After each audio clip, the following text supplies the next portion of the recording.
Crafty Gemini Creates, and in this video tutorial we are working on a brand new functional project. You guys know I love things that I can use.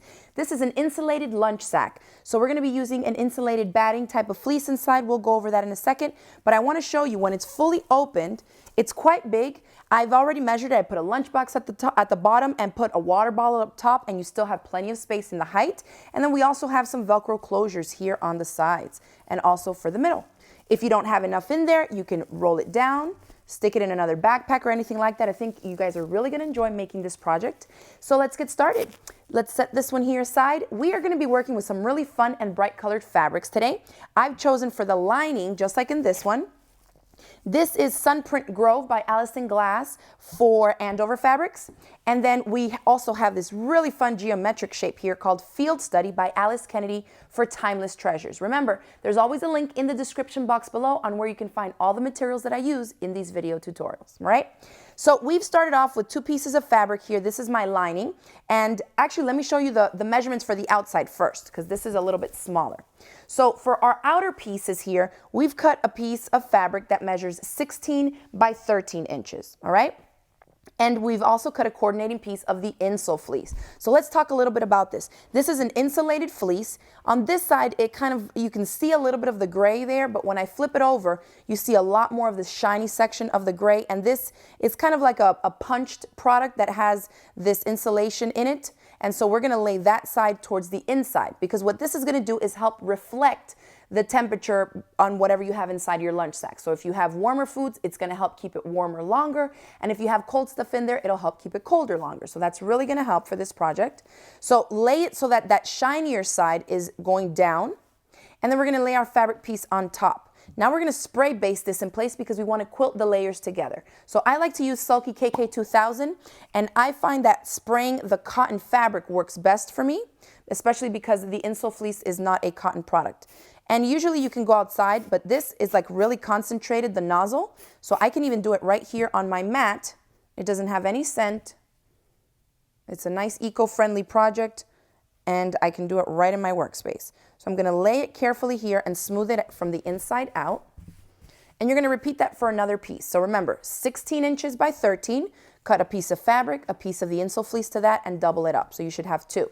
Now we're gonna head over to the sewing machine and we're gonna do some quilting. And quilting, if you're not a quilter, it's real simple. It's just some basic stitches through a few different layers of fabric. We're not gonna back it yet with anything here. We're just gonna roughly follow the diagonals on here. They're not perfect, but it's a good enough guide to help us quilt it. Let me show you one that's done, just so you can see about the spacing that I used. You can kind of see the stitch lines here, all right?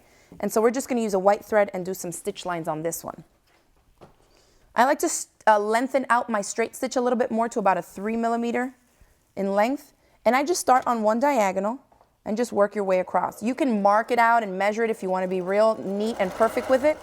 But really we just need the 2 layers of fabric to hold together. So you would just do that, scoot it over, continue to do it.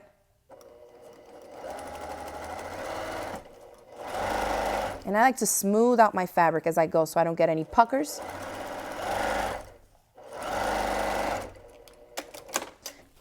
All right, so once you do that and quilt all your lines right across, you're gonna trim it down to size, okay? Because sometimes when we're quilting through bulky layers like the insole fleece, it'll kind of move on you. So let's grab our long folding ruler here. And I'm gonna trim this down. We started off with the fabrics that measured 16 by 13. We wanna trim down now to 15.5 by 12.5. Rotary cutter here.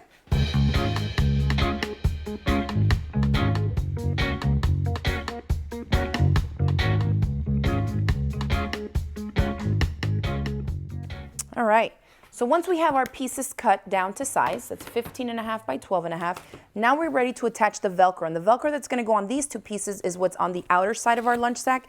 This is what allows us to cinch in the sides, just like that, okay?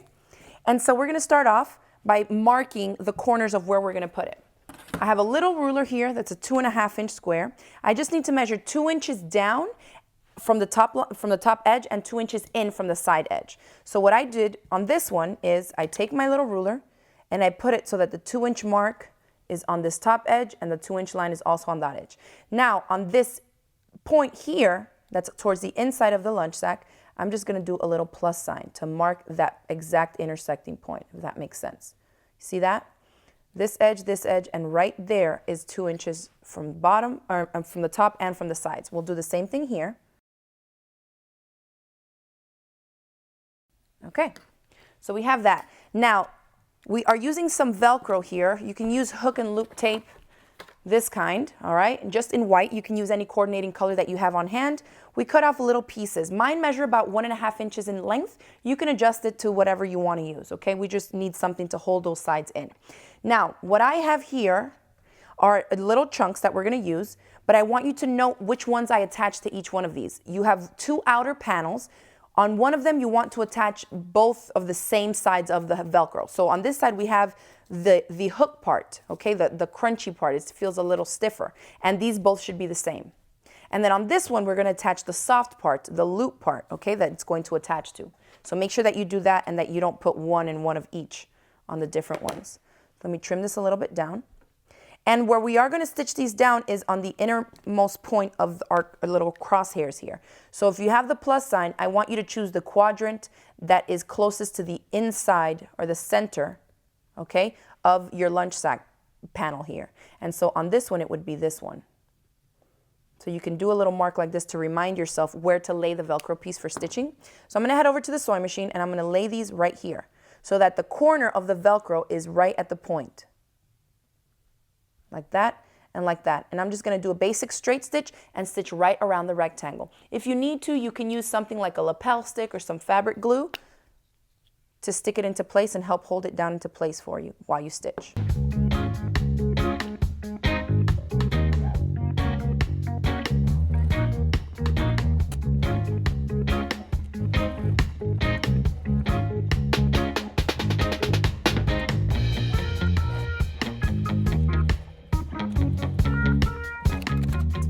Right, so we have our Velcro in place for both of the outer panels. Now let's make sure that we have the Velcro in place for the lining.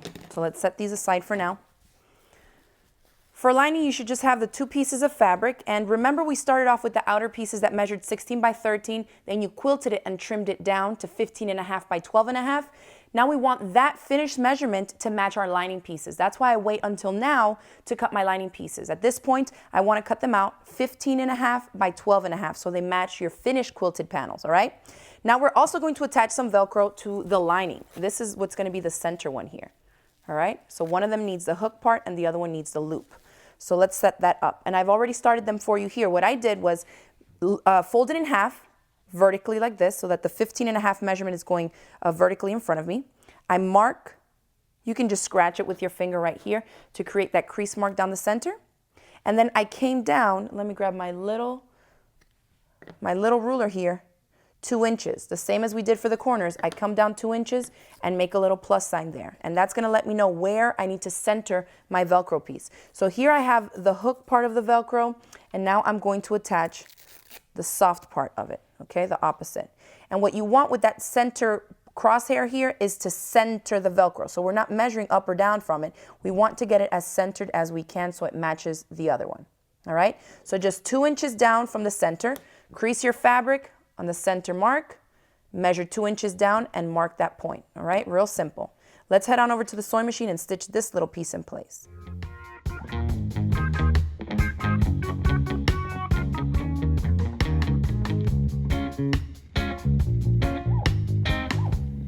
All right, so that one's done. Let's start putting all these layers together because we're done with all the prep work. So let's start off with the outside. We're going to lay these pretty sides touching, and at this point you can double check and make sure that you attach the Velcro right where they need to be. They should match up nicely. So this is going to help keep the layers even for you as well. So I'm laying these pretty sides touching, and now I'm going to stitch just along 3 sides. The Velcro ends should be towards the top. This edge here is going to remain open for now. So we're going to stitch down the other 3 sides. Here, pivot on the corner and come up. And remember to use a 1/2 inch seam allowance. If you need to, you can use your Wonder Clips to keep the layers together. And if you're having trouble stitching through all these layers, remember to put in a 90-14 needle in your machine and to also lengthen your straight stitch just a little bit so it can get through all the bulk.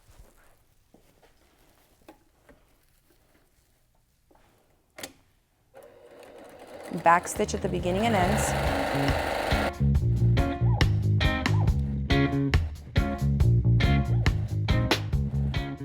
So the outside part is done. Now we need to box up the corners so we get this flat bottom, all right? And that's pretty simple to do. We're just going to come in here. So if it's laying flat, come in here with your hand and pinch the corners to create a triangle, okay? Then I lay it flat, and then you can measure in however wide you want this bottom to be. It's going to be basically doubled up. So if you come in 2.5 inches, you're going to get 2.5 inches to the right of the center seam and 2.5 inches to the other side as well. And that's what I'm going to use, a 2.5 inch measurement. So try to get the seam so that it's running right down the center here. Let's get a small ruler. And we're going to measure 2.5 inches from this, the furthest tip point here. Let's see. Okay. So this is what I like to do. If you have a ruler like this one that gives you a 45-degree line down the middle, you can set up the line so that it matches the edge here, and that will ensure that you get a straight line across. Because we're going to mark a line and then we're going to stitch it. So I'm coming here. I'm lining up the center seam here with the 2.5 inch mark on my ruler. So here it goes right here, all the way up to the 2.5 inch so that the furthest tip on the actual fabric is right there at 2.5. So that looks good. Now I can see that my yellow line here that's giving me my 45-degree angle is lined up nicely with the edge of the fabric underneath it. Now I know that this here is a straight edge. So I hold that steady and mark this line. This is going to be now your stitch guide. You're going to stitch a straight line right there. I try not to move it too much and put some clips right there so I can do the other side, and that way you just have to take one trip to the sewing machine.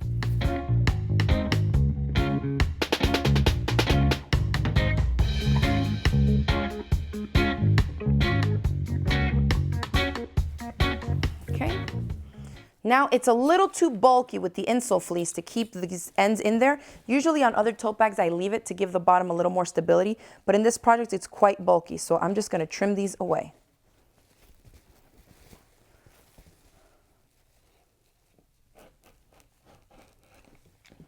Okay. So there's our nice flat bottom. Okay, let's move on to the lining piece. You're going to repeat the exact same process with your lining.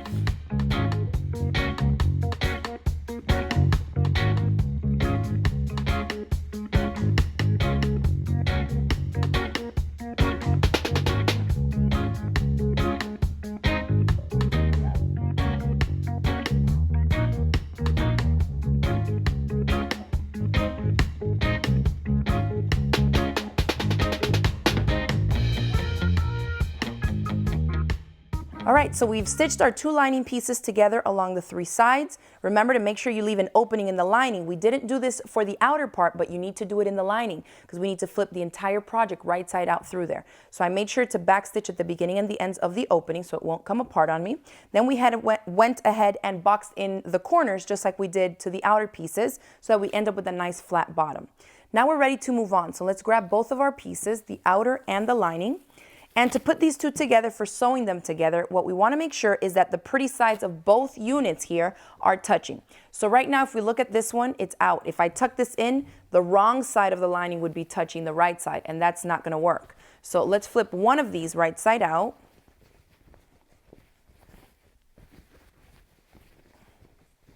Flip out my lining, poke out your corners, and now I can slip it inside because now the pretty side of this fabric is going to be touching the pretty side of this, and that's how you know you have it layered correctly. Other than that, it's not going to matter which goes where because the lining pieces will touch and will connect with the Velcro that there is on each side, okay? So I'm trying to lay my fingers in here and push it in so that the seam of the lining matches up with the seams of the outer ones here so it lays nice and flat. And now you can see here at the top. Now grab some Wonder Clips and you're going to work your way around here. First thing I like to do is to connect the side seams. Those are most important. You want to make sure that they match up. If you have a lot of bulk here, you can go ahead and press the seams open if you want to, or just press them to one side. Either way will work. Just make sure that the raw edges of both are flush at the top. And then I just work my way around till I get to the other end. I want to make sure that that other side seam, let me do it now, just to make sure that it matches up nicely. Press those seams out.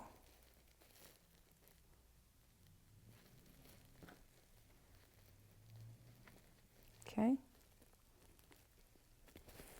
And then you can just fill in with some clips around. And everything should fit nicely if you use the consistent seam allowance and you cut the pieces to the right size. All right, so it looks good. Now we're gonna head over to the sewing machine and we're just gonna stitch all the way around here at the top. Again, using your 1/2 inch seam allowance, back stitching when you start and stop, just the basics. Make sure that you're keeping the raw edges of both together as you're stitching them.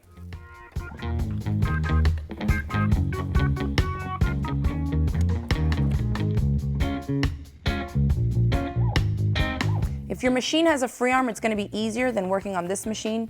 But you can just drape it over, like remove the accessory bin from most machines, and then drape it over, and you'll be able to do it nice in the round.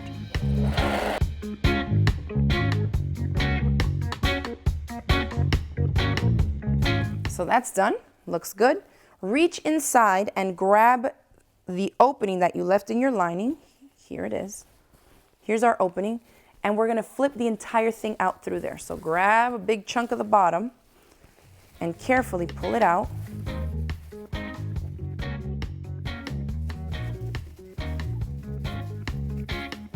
If you need to get in there, just put your hand, before you shut the opening here, get your hand in there and poke out the corners for the outer pieces. There we go. At this point, I like to just head over to the ironing board and actually just press this in place, the opening here. Give it a good press and then stitch it. It'll help hold layers of fabric a little bit easier for you.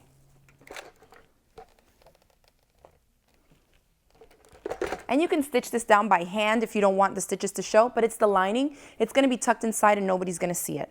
So I have no problem saving myself a few minutes and stitching it down by machine. And I just stitch real close to the edges.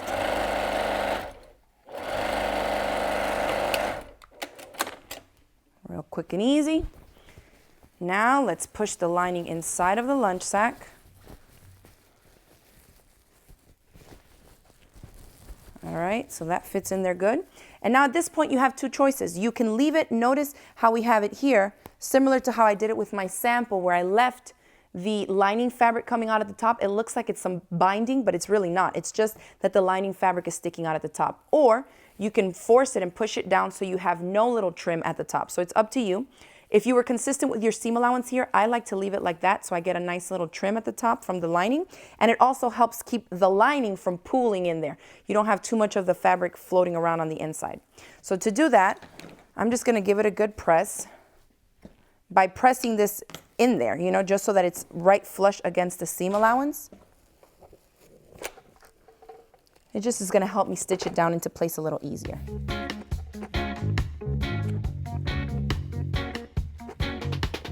Now let's head over to the sewing machine and do some top stitching. So the top stitching part is, if you left your lining out like this, you want to top stitch in the ditch. It's what they call in the ditch. It's right where the two fabrics meet. So where this one meets this one, stitch right along that line. That's going to keep the lining in place and give it just a little more decorative touch at the end.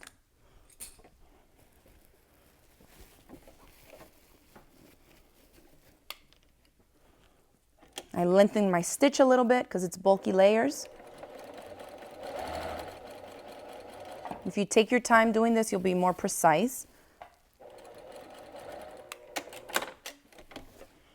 All right, so our top stitching is complete.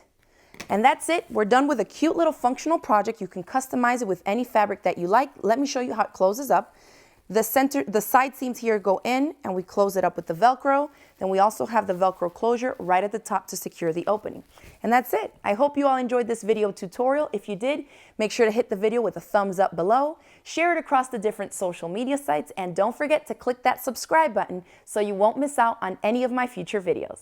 Thanks again for watching, and I'll see you next time.